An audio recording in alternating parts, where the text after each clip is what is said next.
तिर्यंच असंख्यात है। मनुष्य जाति जो है, मनुष्य जीव सिर्फ संख्यात में आता है, तिर्यंच असंख्यात में जाते हैं, और तुम्हारे देवता भी असंख्यात हैं, नारकी भी असंख्यात है।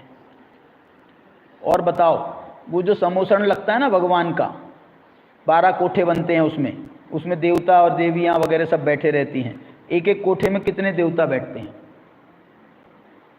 असंख्यात। यही प्रमाण आता है, यही प्रमाण आता है, असंख्यात। अब बोले साहब इतनी सी जगह में असंख्यात कैसे बैठ जाएंगे? अब वो तो देवता हैं। वैक्रियक शरीर है, तो उसमें जो वैक्रियक शरीर में जो है ना अवगाहना शक्ति होती है, वो बिना टच किए जो है ना एक के अंदर दूसरा घुस जाता है, और एक दूसरे को टच नहीं करते हैं। बहुत अच्छी जगह में बैठे हैं, आराम से बैठे हैं, माने कोई कंजस्टेड नहीं होते हैं, कंजस्टेड नहीं होते हैं, बहुत सहजता के साथ में एक दूसरे में उनका अवगाहना हो जाती है। वहाँ भी ऐसे हैं। तो इसलिए जो है ना जीव राशि में आप सिर्फ निगोदिया जीव की राशि वो अनंत है, बाकी जितनी भी जाति के जीव हैं वो सब असंख्यात हैं। साधारण वनस्पति तो असंख्यात है। उस साधारण वनस्पति के अंदर जो निगोदिया शरीर है और एक निगोद शरीर में जो जीव हैं वो अनंत हैं, लेकिन निगोद शरीर ही जब मैंने कह दिया असंख्यात है, निगोद शरीर असंख्यात है, निगोदिया जीव अनंत है। इसके बाद में तो फिर अब वनस्पति और तुम सब समझ लो, वो सब जो है ना स्थूल हैं, और जितनी स्थूल चीजें हैं वो असंख्यात से ज्यादा किसी कीमत पर नहीं हो सकती। ये एक गणित समझ लेना, ठीक है। आगे चलो, अपना समय अपना हो गया है, तो अपन आज की चर्चा को यहीं विराम देंगे। कहाँ तक पहुँचे अपन? असंख्येया प्रदेशा धर्माधर्मिक जीवानाम, इसके बाद में आकाशस्यानंताः, ये भी उसी प्रकार का है। सूत्र बोलो, आकाशस्यानंताः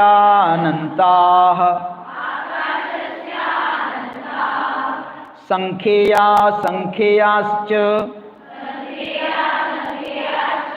पुद्गलानाम, माने पुद्गलों के प्रदेशों की संख्या कितनी है? एक प्रदेशी नहीं है, तो फिर इसमें तो संख्यात असंख्यात बोल रहे हैं। वो अगले सूत्र में उसका अपवाद बताने वाले। क्या है अगला सूत्र? नानो।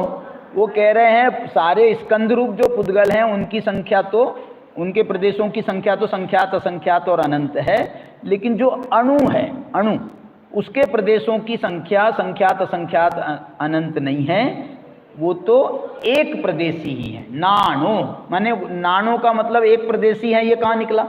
ये तो ये कह रहा है अणु के नहीं होते, अणु के प्रदेश नहीं होते। इस सूत्र का यही अर्थ है, अणु के प्रदेश नहीं होते। तो अणु के प्रदेश नहीं होते, अणु एक प्रदेशी नहीं है। सुनो, जो एक प्रदेशी होता है ना, उसको अप्रदेशी कहने का भी व्यवहार है। इसलिए बहुत प्रदेश नहीं होते हैं तो हम कह देते हैं उसके तो प्रदेश हैं ही नहीं। तुम्हारे इसमें एक सूत्र आता है, उदाहरण आता है सर्वार सिद्धि में या राजवार्तिक में। ये उदाहरण आता है अनुदरा कन्या। क्या उदाहरण है? अनुदरा कन्या, माने ये कन्या तो साहब इतनी दुबली है, इतनी दुबली है कि उसका तो उदर ही नहीं है। उदर के बिना कोई कन्या हो सकती है? उदर माने पेट, तो पेट के बिना कोई कन्या हो सकती है? अब ये इतनी दुबली है तो इसका तो लगता है इसका तो पेट है ही नहीं। ये हमारी है ना, क्या नाम है? महक। ये महक का तो उदर है ही नहीं। अब तुम लोगों के सामने कह रहा हूं मैं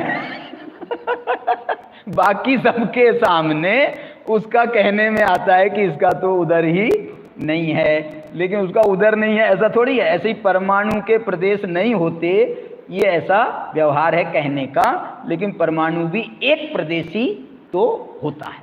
एक प्रदेशी को भी अप्रदेशी कहने का व्यवहार। चलिए 10 सूत्र हो गए अपने, अब 11वें सूत्र से आगे की चर्चा फिर करेंगे।